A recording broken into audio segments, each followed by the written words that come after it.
Hi, Assalamualaikum everyone. Today we trace the remarkable journey of Napoleon Bonaparte, who rose from modest origins on Corsica to become one of the most influential figures in European history.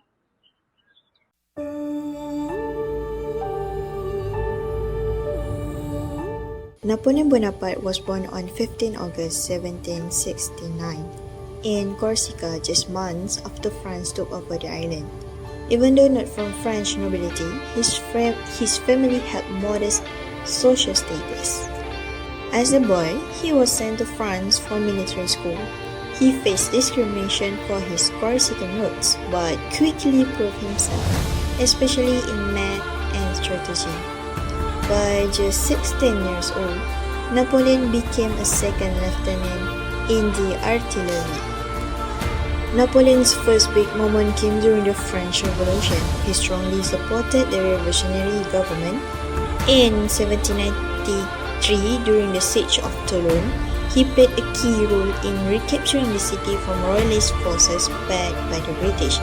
His brilliant tactics led to a major victory, and as a result, he was promoted to general at just 24 years old. But the turning point came during the Italian campaign of 1796 until 1797. At this point, Napoleon led the French army against Austrian forces and their allies.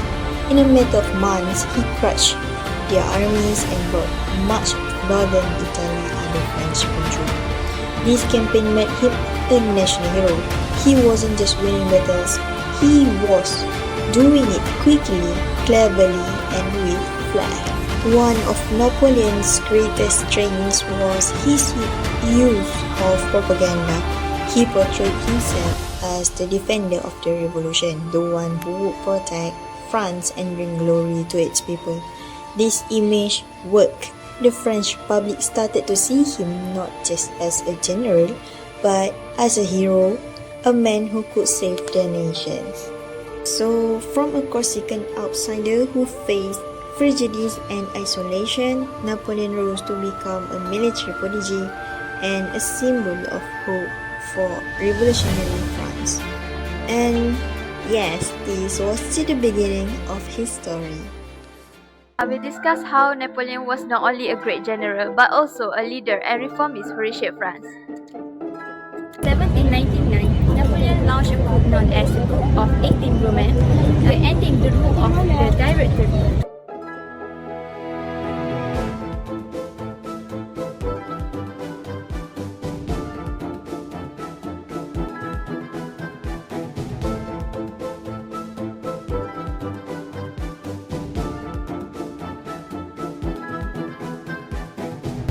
He was appointed first consul, and 5 years later, he appointed himself as the Emperor of the French and inaugurated ceremony at the Notre Dame in 1804.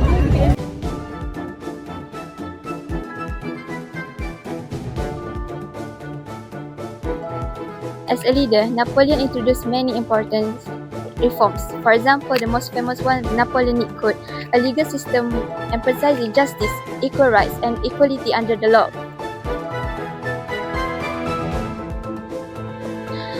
This code became the foundation for modern legal system in many countries, for example, Europe and Latin America.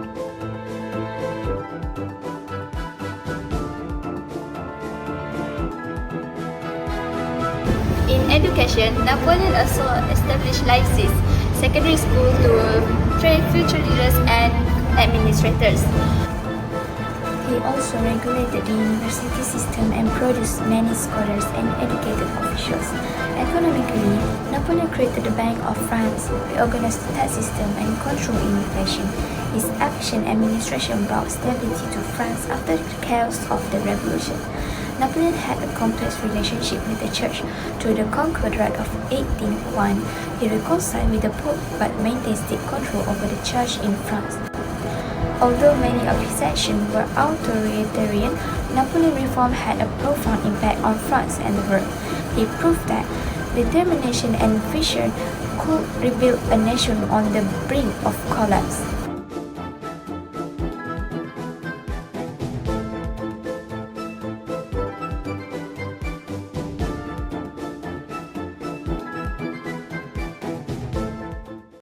section will be more focused on Napoleon's rise and fall through a series of wars known as the Napoleonic Wars.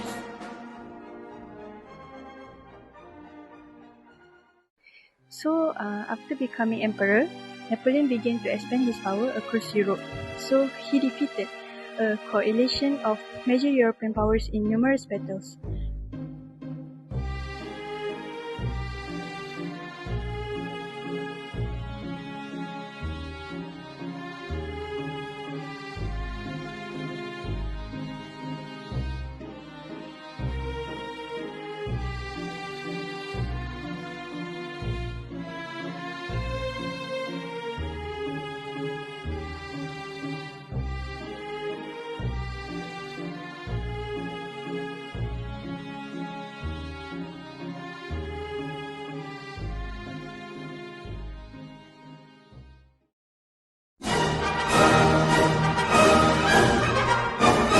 Among his major victory was at Austerlitz in 1805, where he defeated Austria and Russia in a famous strategy.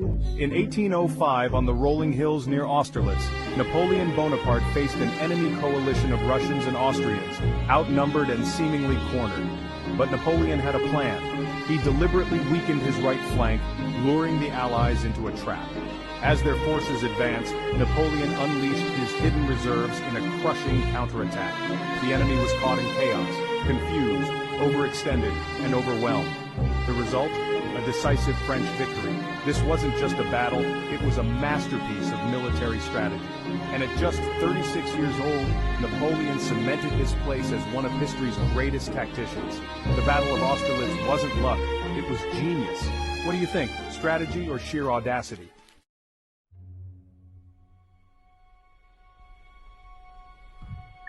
His empire spanned almost the entire continent, which is from Spain to Poland.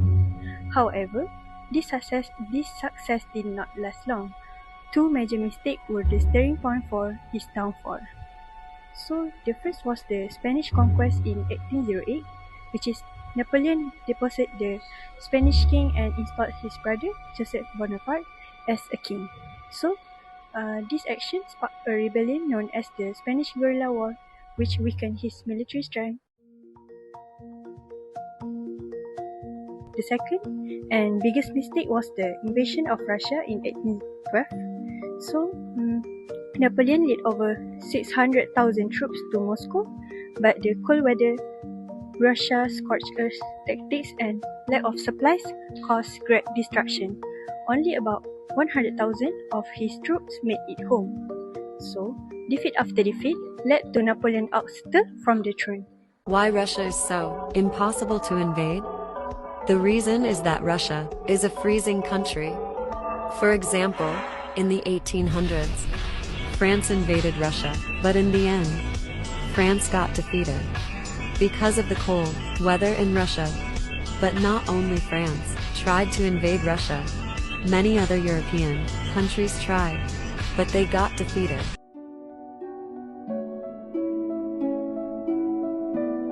So, in 1840, he was exiled to the Mediterranean island of Elba.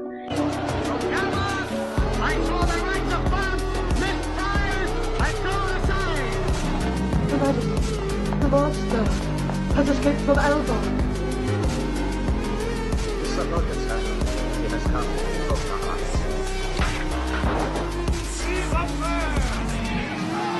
I have come back!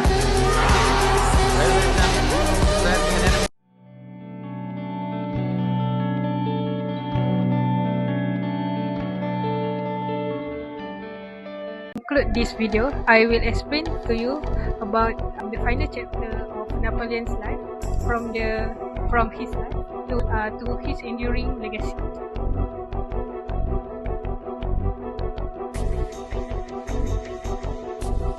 In 1815, Napoleon escaped to the Elba Island to France.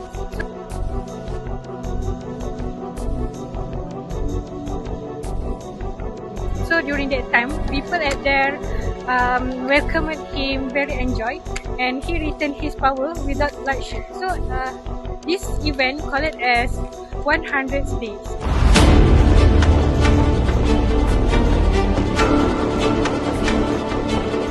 However, European power was quickly responded. So at the Battle of Waterloo in 18 June 1815, Napoleon was defeated by British army led by Duke of Wellington and Prussian troops. So after this event was occurred, Napoleon dream was ended to retain his power. So Napoleon was then exiled to Saint Helena. It is the area, a remote island in the Atlantic Ocean. At there, he spent his year life in exile and died in 1821, believed to be from stomach cancer.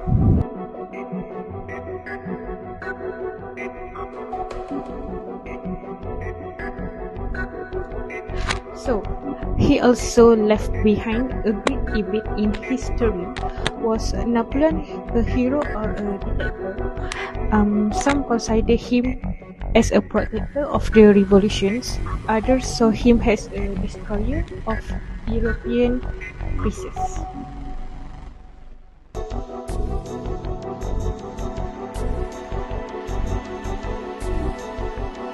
So, but one thing is certain, the name of Napoleon Bonaparte will never be forgotten.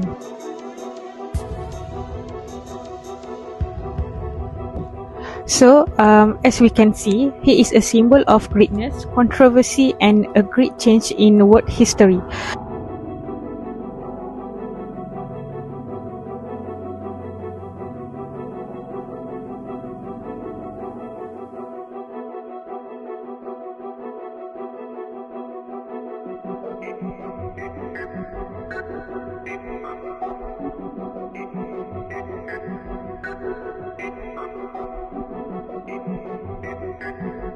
Okay, so that's all from us. Thank you for watching our video.